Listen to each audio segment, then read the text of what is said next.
ഇനി മുതൽ പേപ്പർലെസ് മണി. ഡിമോണിറ്റൈസേഷൻ ടൈമിൽ 500 രൂപയും 1000 രൂപയും ബന്ദ് ചെയ്തപ്പോൾ തന്നെ നമുക്കൊന്നും താങ്ങാൻ കഴിഞ്ഞില്ല. പക്ഷെ ഇനി മുതൽ ഒരു നോട്ടും ഇല്ലെങ്കിൽ എന്തായിരിക്കും അവസ്ഥ? ഇപ്പോൾ നിങ്ങൾ ചിന്തിക്കുന്നുണ്ടാവും, അപ്പോൾ ഇനി മുതൽ കറൻസി ഒന്നും ഉണ്ടാകില്ലേ? പക്ഷെ അങ്ങനെയല്ല, ഇനി ഉണ്ടാകാൻ പോകുന്നത് ഡിജിറ്റൽ കറൻസിയാണ്. എന്താണ് ഈ ഡിജിറ്റൽ കറൻസി? എങ്ങനെയാണ് ഇത് യൂസ് ചെയ്യുന്നത്? എന്തിനാണ് ഇപ്പോൾ ഇങ്ങനെ ഒരു മാറ്റം? അപ്പോൾ ഇനി മുതൽ നോർമൽ കറൻസി ഉണ്ടാവില്ലേ? എങ്ങനെയാണ് ഇത് വർക്ക് ചെയ്യുന്നത്? സാധാരണക്കാർക്ക് ഇത് വളരെ വേഗത്തിൽ യൂസ് ചെയ്യാൻ സാധിക്കുമോ? ഈ ഒരു ഡിജിറ്റൽ കറൻസിക്ക് എന്തെങ്കിലും റിസ്ക് ഉണ്ടോ? സേഫ് ആണോ? സർക്കാരിന്റെ പിന്തുണയുണ്ടോ? അപ്പോൾ ഈ ഫോൺ പേയും ഗൂഗിൾ പേയും ഈ ഡിജിറ്റൽ കറൻസിയും തമ്മിൽ എന്താണ് ബന്ധം എന്നിങ്ങനെ ഒരുപാട് ചോദ്യം നിങ്ങളുടെ ഉള്ളിൽ ഇപ്പോൾ തന്നെ ഉണ്ടായിട്ടുണ്ടാകും. ഒന്നുകൊണ്ടും ടെൻഷൻ അടിക്കേണ്ട. എന്താണ് ഡിജിറ്റൽ കറൻസി, എങ്ങനെയാണ് യൂസ് ചെയ്യുന്നത് എന്നിങ്ങനെയുള്ള എല്ലാ കാര്യങ്ങളും ഈ ഒരു വീഡിയോ മുഴുവനായി കണ്ടാൽ നിങ്ങൾക്ക് മനസ്സിലാക്കാൻ സാധിക്കും. ഞാൻ നിങ്ങളുടെ കരിഷ്മ. എല്ലാവർക്കും ബോസ്വാല മലയാളം യൂട്യൂബ് ചാനലിലേക്ക് സ്വാഗതം. ഇതുവരെ ഈ ചാനൽ സബ്സ്ക്രൈബ് ചെയ്യാത്തവർ ഇപ്പോൾ തന്നെ സബ്സ്ക്രൈബ് ചെയ്യൂ. നിങ്ങൾക്ക് ഇതുപോലുള്ള നിരവധി ഇൻഫോർമേറ്റീവ് വീഡിയോസ് ഈ ഒരു ചാനലിലൂടെ കാണാൻ സാധിക്കും. നമുക്കിനി വീഡിയോയിലേക്ക് കടക്കാം.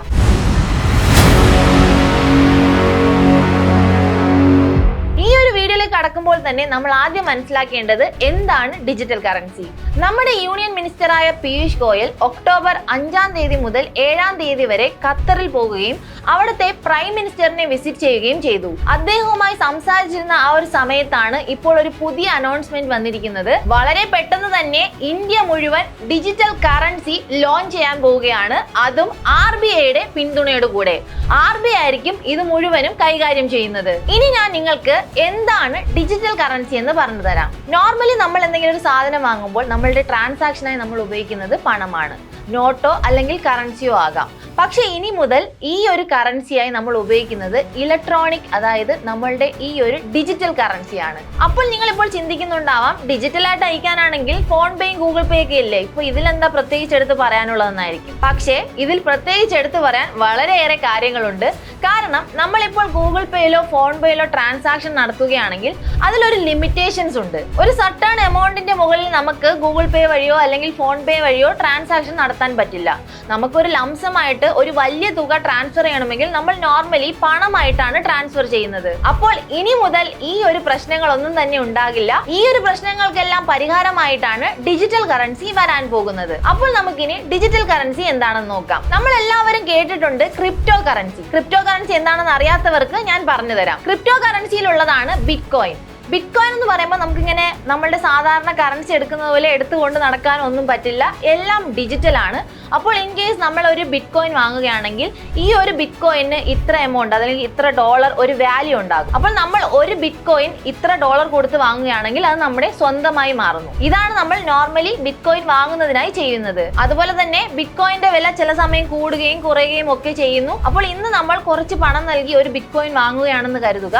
നാളെ ബിറ്റ്കോയിന്റെ വില കൂടുകയാണെങ്കിൽ നമുക്ക് ആ ഒരു ബിറ്റ്കോയിന് കൂടുതൽ പണം നേടാൻ സാധിക്കും. അപ്പോൾ ഇത്തരത്തിൽ പല രീതിയിൽ നമുക്ക് ബിറ്റ്കോയിൻ വാങ്ങാനും ക്രിപ്റ്റോ കറൻസി വർക്കാവുകയും ചെയ്തിട്ടുണ്ട്. പക്ഷെ ഇതിനൊരു പ്രശ്നമായിട്ട് നമുക്ക് എടുത്ത് പറയാൻ സാധിക്കുന്നത്, ഈ ഒരു ക്രിപ്റ്റോ കറൻസി അല്ലെങ്കിൽ ഈ ഒരു ബിറ്റ്കോയിനെ കൺട്രോൾ ചെയ്യാൻ ഗവൺമെന്റിന്റെ നേതൃത്വത്തിലുള്ള ആരും തന്നെ ഇല്ല. അപ്പോൾ നോർമലി ഈ ഒരു ക്രിപ്റ്റോ കറൻസി നമ്മളുടെ ഇന്ത്യയിൽ ഉപയോഗിച്ചുകൊണ്ടിരുന്നതായിരുന്നു. പക്ഷേ അവസാനത്തെ 2 വർഷത്തിൽ ഈ ഒരു ക്രിപ്റ്റോ കറൻസി ഇന്ത്യയിൽ ബാൻ ചെയ്തു. ക്രിപ്റ്റോ കറൻസി ഞാൻ പറഞ്ഞു നമ്മളുടെ നോർമൽ ട്രാൻസാക്ഷനായി ഉപയോഗിച്ചിരുന്നു ഒരു കാലം. അതുപോലെ തന്നെയാണ് നമ്മളുടെ ഡിജിറ്റൽ കറൻസി.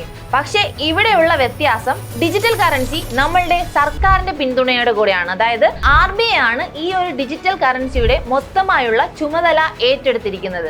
അതുകൊണ്ട് തന്നെ യാതൊരു റിസ്ക്കും ഇല്ലാതെ സേഫ് ആയിട്ട് നമുക്ക് ഈ ഒരു ഡിജിറ്റൽ കറൻസിയിലേക്ക് മാറാൻ സാധിക്കും. നമുക്കപ്പോൾ ഇനി എന്താണ് ക്രിപ്റ്റോ കറൻസിയും RBI ഡിജിറ്റൽ കറൻസിയും തമ്മിലുള്ള വ്യത്യാസം എന്ന് നോക്കാം. ക്രിപ്റ്റോ കറൻസി ആരുടെയും കൺട്രോളിലല്ല. പക്ഷേ നമ്മൾ ഡിജിറ്റൽ കറൻസി എടുക്കുകയാണെങ്കിൽ കൺട്രോൾഡ് ബൈ RBI.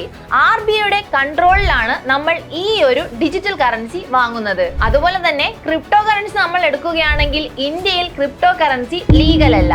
പക്ഷേ ഡിജിറ്റൽ കറൻസി ഇന്ത്യയിൽ കംപ്ലീറ്റ്ലി ലീഗൽ ആണ്. പിന്നെ നമ്മൾ ക്രിപ്റ്റോ കറൻസി നോക്കുകയാണെങ്കിൽ ഇത് ഓരോ മിനിറ്റിലും മാറിക്കൊണ്ടിരിക്കുകയാണ്. ഞാൻ ഓൾറെഡി പറഞ്ഞു, നിങ്ങൾ ഇപ്പോൾ ഒരു ബിറ്റ്കോയിൻ വാങ്ങിയെന്ന് കരുതുക. കുറച്ച് ഡോളർ നൽകിയായിരിക്കും നിങ്ങൾ ആ ഒരു ബിറ്റ്കോയിൻ വാങ്ങുന്നത്. മിനിറ്റുകൾക്കുള്ളിൽ തന്നെ ഈ ഒരു വാല്യൂവിന് ചേഞ്ച് വന്നുകൊണ്ടിരിക്കും. ഒന്നുകിൽ ഇത് ഉയരും അല്ലെങ്കിൽ താഴും. അപ്പോൾ ഇതിനിങ്ങനെ ചേഞ്ചസ് സംഭവിച്ചുകൊണ്ടേയിരിക്കും. അതുകൊണ്ട് നമുക്ക് സ്റ്റേബിൾ ആയിരിക്കില്ല, ചിലപ്പോൾ ഉയർന്നാൽ നമുക്ക് അതിന് ബെനിഫിറ്റ് ലഭിക്കുന്നു. അപ്പോൾ ക്രിപ്റ്റോ കറൻസി നമ്മൾ നോക്കുകയാണെങ്കിൽ ഇതിന്റെ വാല്യൂവിന് ഓരോ സെക്കൻഡ്സിലും ചേഞ്ച് വരാനുള്ള സാധ്യതകൾ വളരെ കൂടുതലാണ്. ഇപ്പോൾ നിങ്ങൾ ചിന്തിക്കുന്നുണ്ടാവും ക്രിപ്റ്റോ കറൻസിയും ഡിജിറ്റൽ കറൻസിയും തമ്മിലുള്ള വ്യത്യാസം മനസ്സിലാക്കി, പക്ഷേ ഇതിന്റെ ആവശ്യം ഇപ്പോൾ എന്താണ്? അപ്പോൾ ഇനി ഞാൻ പറയാൻ പോകുന്നത് ഇതിന്റെ എയിം എന്താണ്, ഈ ഒരു ഡിജിറ്റൽ കറൻസിന്റെ എയിം എന്താണെന്നാണ് അടുത്ത് ഞാൻ പറയാൻ പോകുന്നത്. Make financial transaction faster and safer. ഇപ്പോൾ നിങ്ങൾ ചിന്തിക്കുന്നുണ്ടാവും UPI വഴി ട്രാൻസാക്ഷൻ ചെയ്യുമ്പോഴും ഇത് സ്പീഡ് അല്ലേ, ഫാസ്റ്റ് അല്ലേ എന്ന് നിങ്ങൾ ചിന്തിക്കുന്നുണ്ടാവും.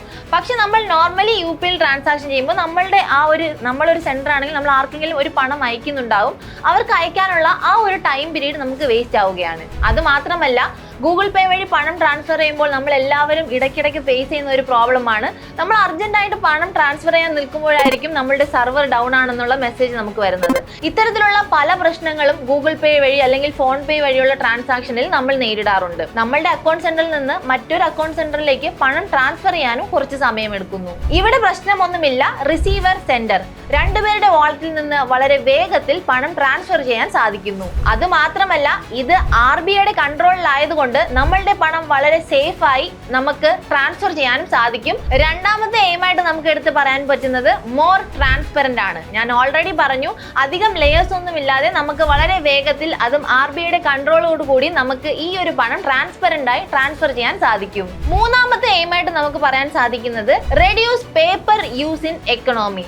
നമ്മൾ നോർമലി ഈ ഒരു നോട്ട് പ്രിന്റ് ചെയ്യുമ്പോൾ, അതായത് 1000 രൂപയുടെ നോട്ടാവട്ടെ 500 രൂപയുടെ നോട്ടാവട്ടെ, ഇതൊക്കെ പ്രിന്റ് ചെയ്യുമ്പോൾ നമ്മൾ പേപ്പറാണ് യൂസ് ചെയ്യുന്നത്. ഇത്തരത്തിൽ വളരെ വലിയ അളവിലുള്ള പേപ്പറാണ് നമ്മൾ ഈ ഓരോ നോട്ടും പ്രിന്റ് ചെയ്യാൻ നമ്മൾ ഉപയോഗിക്കുന്നത്. അതായത് RBIയുടെ കൺട്രോളിൽ വരുന്ന ഈ ഒരു ഡിജിറ്റൽ കറൻസി യൂസ് ചെയ്യുകയാണെങ്കിൽ വളരെ ട്രാൻസ്പെറന്റ് ആയി, വളരെ വേഗം, വളരെ സേഫായി നമ്മളുടെ പണം ട്രാൻസ്ഫർ ചെയ്യാൻ നമുക്ക് സാധിക്കും. അതുപോലെ തന്നെ നമുക്ക് വളരെ ഈസി ആയിട്ടൊന്നും ഈ ഒരു നോട്ട് പ്രിന്റ് ചെയ്യാൻ സാധിക്കില്ല. വളരെ വലിയ തുക നിക്ഷേപിച്ചായിരിക്കും നമ്മൾ ഇത്തരത്തിൽ നോട്ട് പ്രിന്റ് ചെയ്യുന്നത്. അപ്പോൾ നമ്മൾ ഈ ഒരു ഡിജിറ്റൽ കറൻസിയിലേക്ക് മാറുകയാണെങ്കിൽ ആ ഒരു വലിയ തുക സേവ് ചെയ്യാനും സാധിക്കും. നാലാമത്തെ എയിമായിട്ട് നമുക്ക് എടുത്തു പറയാൻ സാധിക്കുന്നത് will function like electronic money but in electronic form. ഇത് നമ്മളുടെ സാധാരണ നമ്മളുടെ കറൻസിയോ നമ്മളുടെ കോയിനോ അല്ലെങ്കിൽ നമ്മൾ നോട്ടോ ഉപയോഗിക്കുന്നത് പോലെ തന്നെയാണ് ഇതിന്റെ ഫങ്ഷൻ. ഞാൻ പറഞ്ഞു, ഒരു digital currency is equal to 1 rupees. നമ്മളുടെ 1 രൂപയുടെ മൂല്യം തന്നെയാണ് ഒരു ഡിജിറ്റൽ കറൻസിക്ക് ഉള്ളത്. ഇത് നോർമൽ നമ്മളുടെ ട്രഡീഷണൽ മെത്തേഡ് തന്നെയാണ്, പക്ഷേ ഇത് ഇലക്ട്രോണിക് ഫോമിലേക്ക് മാറ്റിയിരിക്കുന്നു. അത് തന്നെയാണ് ഇവിടെ ഒരു ചെറിയ വ്യത്യാസമായി നമുക്ക് അനുഭവപ്പെടുന്നത്.